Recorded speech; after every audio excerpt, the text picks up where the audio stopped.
My family doesn't want me. My name is Ramin.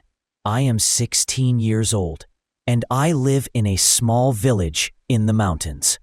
For most of my life, I thought my family loved me. My mother always smiled when she cooked. My father taught me how to fix broken things around the house. My little sister, Maryam, followed me everywhere like a shadow. We were not rich, but we were happy. Or so I believed. Everything changed one cold morning in December. I woke up to the sound of rain hitting the roof. I got dressed and went to the kitchen. My mother was there, but she didn't look at me. She just put a piece of bread and tea on the table and left the room. That was strange. She always said good morning. My father came in a few minutes later, but he didn't say anything either. He just drank his tea quickly and went outside. Even Maryam didn't smile at me.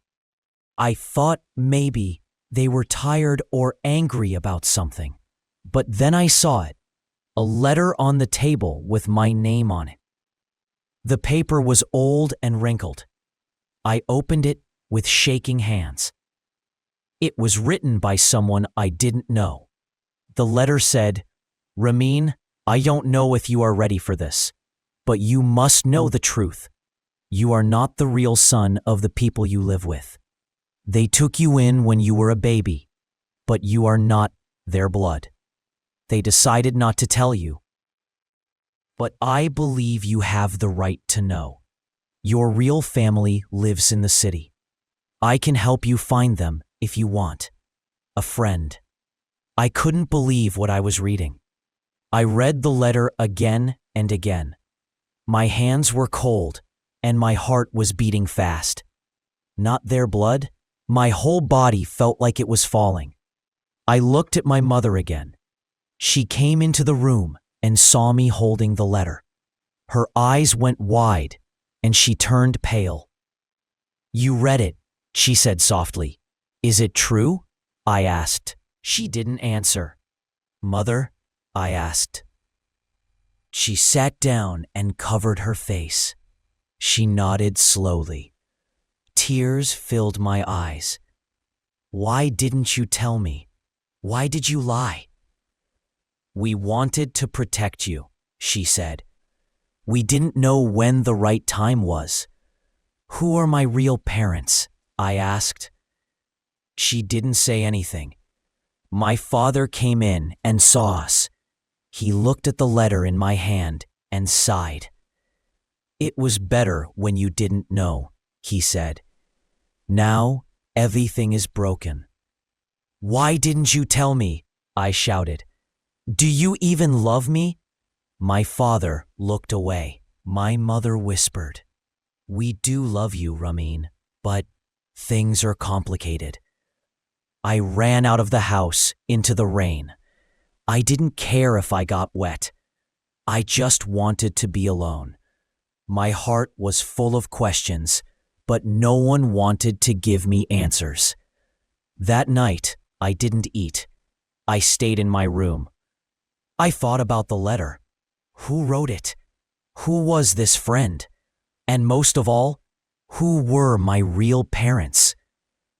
The next day, when I came down for breakfast, my father gave me a small bag. "What is this?" I asked. "You should go find them," he said. "Maybe they want you." "Do you want me to leave?" I asked. He didn't answer. That silence hurt more than 1,000 words. I looked at my mother. She turned away. So that was it. They didn't want me anymore. Or maybe they never truly did. I left that morning with the letter in my pocket and a heart full of pain. I walked for hours through the hills and muddy roads, away from the only home I had ever known. My clothes were wet from the rain and my shoes were full of mud. I didn't know exactly where I was going. All I knew was that someone out there had sent me a letter, and I needed to find that person. I read the letter again and noticed something strange. In the bottom corner, almost too small to see, there were two letters, A.K. Maybe they were the initials of the person who wrote it? There was only one place I could think of, an old bookstore in the nearby town. The owner, Mr. Kamali, knew everything about everyone. Maybe he could help. I arrived in town late in the afternoon. The sky was gray, and people walked quickly, trying to get out of the cold. I went straight to the bookstore. The bell above the door rang as I entered. Mr. Kamali looked up from behind the counter. "Ramin, what are you doing here alone?" I handed him the letter. He read it carefully. His eyes narrowed when he saw the initials. A.K., he said softly. "I might know who this is." "Really?" I leaned forward. "Please, I need to know." "There's a woman named Arazu Kiani. She used to live in this town, but she moved to the city years ago. She was close to your family once. Do you have her address?" He hesitated. "Why do you want to find her?" "She sent me this letter. She says my parents aren't my real parents." He looked at me for a long time, then nodded slowly. "Wait here." He went into the back room and returned with a small notebook. After flipping through a few pages, he gave me an address written on yellow paper. "She lives in the southern part of the city," he said. "But be careful, Ramin. Sometimes the truth is harder than the lie." I took the paper and thanked him. That night, I slept in a small park under a tree. The wind was cold, and my stomach hurt from hunger. But I didn't care. I had a goal now. The next morning, I got on the first bus going to the city. The city was big, loud, and full of people. I felt small and lost, but I held on to the address tightly. It took me hours asking strangers and walking before I found the building. It was old, with cracked walls and broken stairs. I knocked on the door. No answer. I knocked again, louder. Finally, a woman opened the door. She looked to be in her 40s, with tired eyes and messy hair. She stared at me for a moment. "Who are you?" she asked. "I think you sent me this," I said, handing her the letter. Her eyes widened, and she quickly pulled me inside, shutting the door. "You shouldn't be here," she whispered. "If your family finds out." "What family?" I asked. "They're not even my real family." She sat down on a chair, breathing heavily. "I didn't mean for you to come here. I just wanted you to know the truth." "Then tell me everything," I said, "please." She looked into my eyes, then nodded. "I was your mother's best friend. Your real mother. Her name was Layla. She was kind, strong, and full of life. But something happened. A long time ago, she was forced to give you away. It broke her heart." "Why did she give me away?" I asked. "That's complicated. She was in danger. Your father, your real father, was involved in something dangerous. She gave you to people she trusted, your adoptive parents." "She trusted them?" I asked. They never told me anything, and now they want me gone, she sighed. They changed after a while. I think they were afraid you'd find out. Where is she now? I asked. Where is my real mother? Arazu looked at the floor. I don't know, she said. She disappeared 5 years ago. No one has seen her since.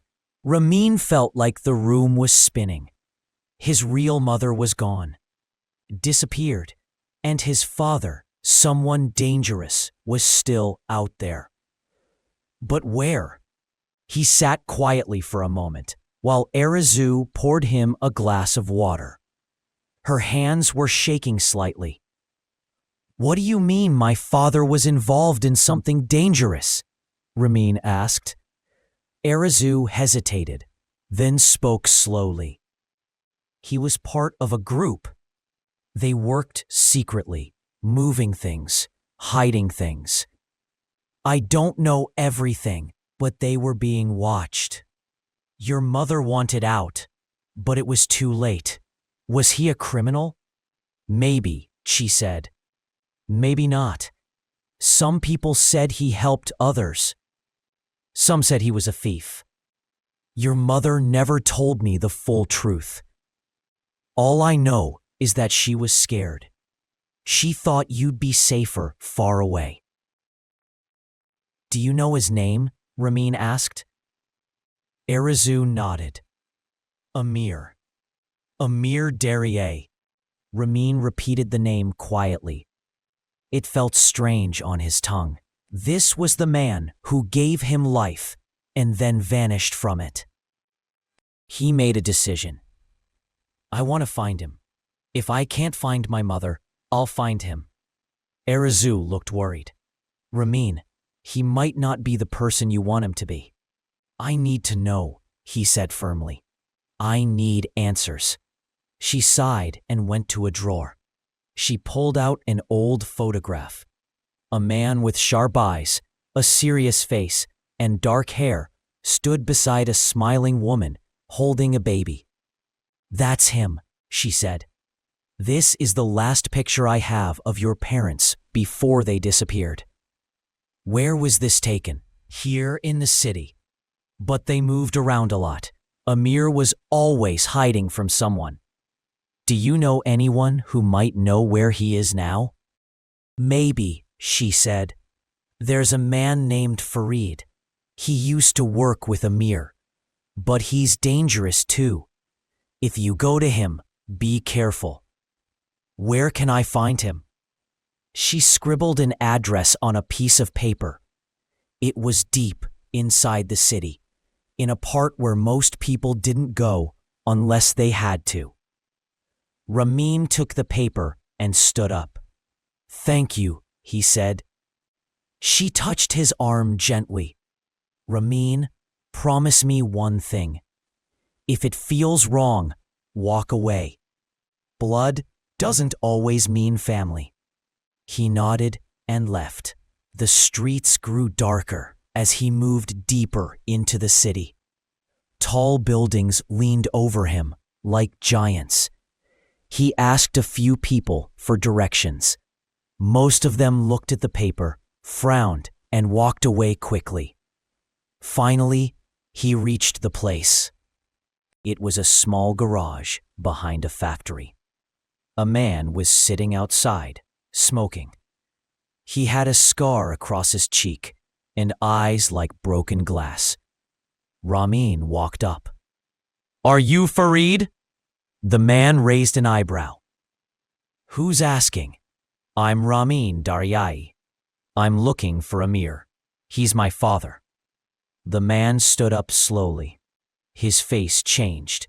For a second, something like fear crossed his eyes. You shouldn't have come here, boy, he said. Go home.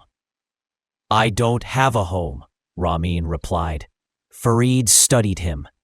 You look like him. Same eyes. Do you know where he is? Farid didn't answer. Instead, he opened the door to the garage. Come in. Inside, the garage smelled like oil and dust. Old car parts were piled everywhere. Farid poured 2 cups of tea and handed one to Ramin. "I haven't seen Amir in years," he said. "But I know people who might know. There's a man named Karim. He was close to Amir. If anyone knows, it's him. Can you take me to him?" Farid shook his head. "No, but I'll give you a number. Call it from a public phone. Don't use your mobile. Don't tell him your real name. Say you're a friend of the mountain fox." "Why?" "Because that was Amir's code name." Ramin nodded, took the number, and stood. Farid looked at him one last time. "Be careful, Ramin. You're walking into a world you don't understand." Ramin left the garage with Farid's warning echoing in his ears. Don't rush. Don't call yet. He didn't fully understand what he was stepping into. But he knew this wasn't just about finding a man. It was about discovering a hidden part of himself. He went back to the city library, a quiet, forgotten place, hoping to find anything about the name Mountain Fox. He searched through old newspapers, public records, anything that might mention Amir Daryai or his codename. After hours of searching, something caught his eye. A short article from 12 years ago. Smuggling ring broken in northern mountains. Local police failed to capture the man known as the Mountain Fox, leader of a secret group believed to have helped refugees and smuggled rare goods across borders. The man disappeared before the final raid. Some believe he was a hero. Others call him a criminal. Ramin sat back in the chair, stunned. His father, a smuggler, or maybe a savior. He kept reading. There was no photo, but the article mentioned 2 known helpers, Farid Maradi and Karim Banesh, the same Karim Farid had told him about. The pieces were coming together. That night, Ramin sat on a bench in the city square, watching the phone booth across the street. He thought about his adoptive parents, Arazu, and the woman in the photo, his mother, Layla. So many lies, so many truths hidden in shadows. He walked across the street, stepped into the phone booth, and dialed the number Farid had given him. It rang 3 times. A deep voice answered. "Who is this?" "I'm a friend of the Mountain Fox," Ramin said. Silence. "Where did you hear that name?" "From someone who knew him." "I need to find him." "Why?" "Because he's my father." There was another pause. Then the voice said, "Meet me tonight, Pier 6, near the old warehouse. Come alone." The call ended. Ramin's heart pounded. It could be a trap, but it was his only lead. Later that night, the docks were silent, except for the sound of water against the wood and the distant hum of ships. Ramin waited under a broken streetlight. A man appeared from the shadows, older, with gray in his beard and tired eyes. "You really are his son," he said. "Are you Karim?" "Yes." "Is my father alive?" Karim looked at him for a long time, then nodded. "Yes, he's alive, but he's not safe. And now that you're looking for him, neither are you." "Why did he disappear?" "Because he had to. After the last mission, he was hunted. He couldn't risk being caught, not with enemies in both the government and the underworld." And my mother? Kareem's face darkened. She was taken by people who wanted to use her to find Amir. That's why he left, to save her. But he never found her, and neither did we. Ramin felt like he'd been punched in the chest. So what now? Now you have a choice, Kareem said. I can take you to him, but once you go down this road, there's no turning back. You'll become part of his story. You'll have to live in the shadows like he does. Ramin looked out at the dark water, thinking about the village he left, the family who raised him but no longer wanted him, and the truth he had uncovered. He had always wanted to know where H. Now he knew. I want to see him, he said. Kareem gave a small nod. Follow me. They walked together toward the unknown, toward a man who once had to give up everything, including his son, to protect what mattered most. And in that moment, Ramin realized something important. He wasn't unwanted. He was hidden. And now, he was ready to be found. Thanks from your watching. If my channel is useful for you, please like my video and subscribe my channel.